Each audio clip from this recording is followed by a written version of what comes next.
Welcome to The Explainer. So, what happens when a small town decides to just go head to head with the national government? Well, today we're going to look at one council's massive gamble that could seriously cost them everything.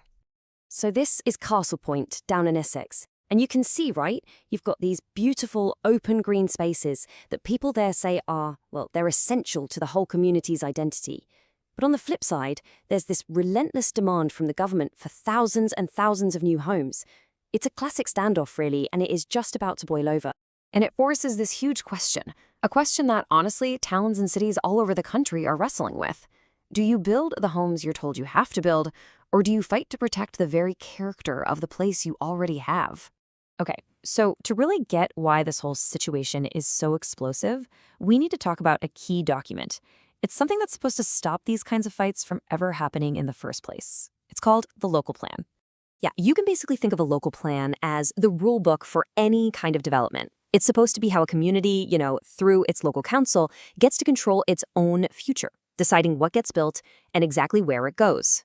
But, and this is the absolute kicker, Castle Point's plan is old, it's out of date, and that creates a massive power vacuum. It means developers can pretty much propose building wherever they want, and if the council says no, the government can just step in and overrule them.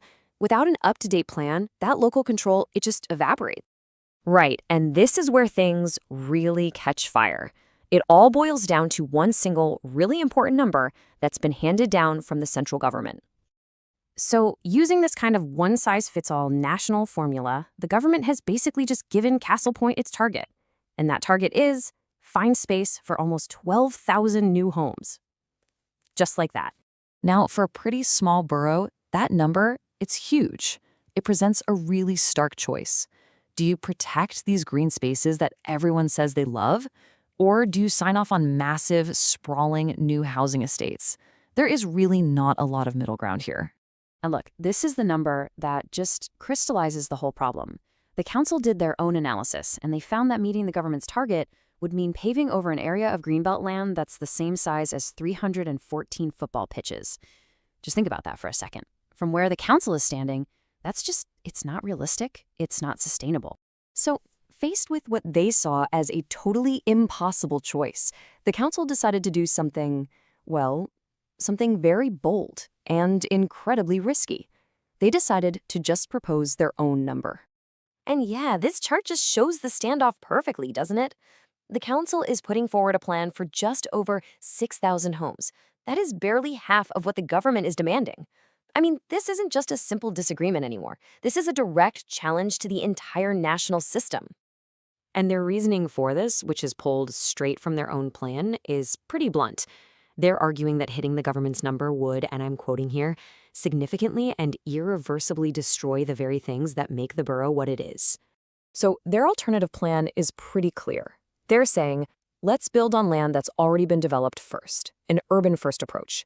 Let's make protecting the green belt a top priority. And, most importantly, let's actually listen to the residents who are shouting from the rooftops that these green spaces matter to them.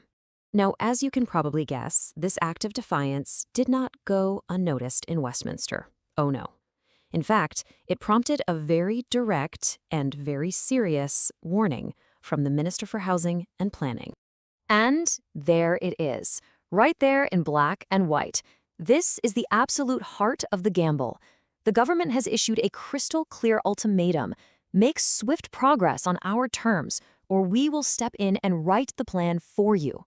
I mean, let's be honest, when a government minister makes a public threat like that, what do you think the chances are of them approving the council's defiant plan?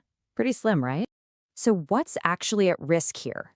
What happens if the council goes ahead, submits this defiant plan, and the government's planning inspector just says, nope? Well, the plan would be officially declared unsound. And that means all the time, all the effort, and crucially, all the public money spent on creating it, it just goes straight down the drain. But what's even worse is that the council then loses all control. They're thrown right back into that power vacuum, totally vulnerable to any developer who comes knocking. And get this isn't us just speculating. This table comes from the council's own risk assessment. They themselves have rated the risk of a long, drawn-out fight and the financial resourcing needed for it as high. This confirms it, doesn't it?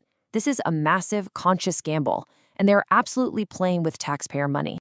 So, at the end of the day, the residents of Castle Point are left at this huge crossroads. Is this a brave last stand for local democracy, pushing back against a rigid central government?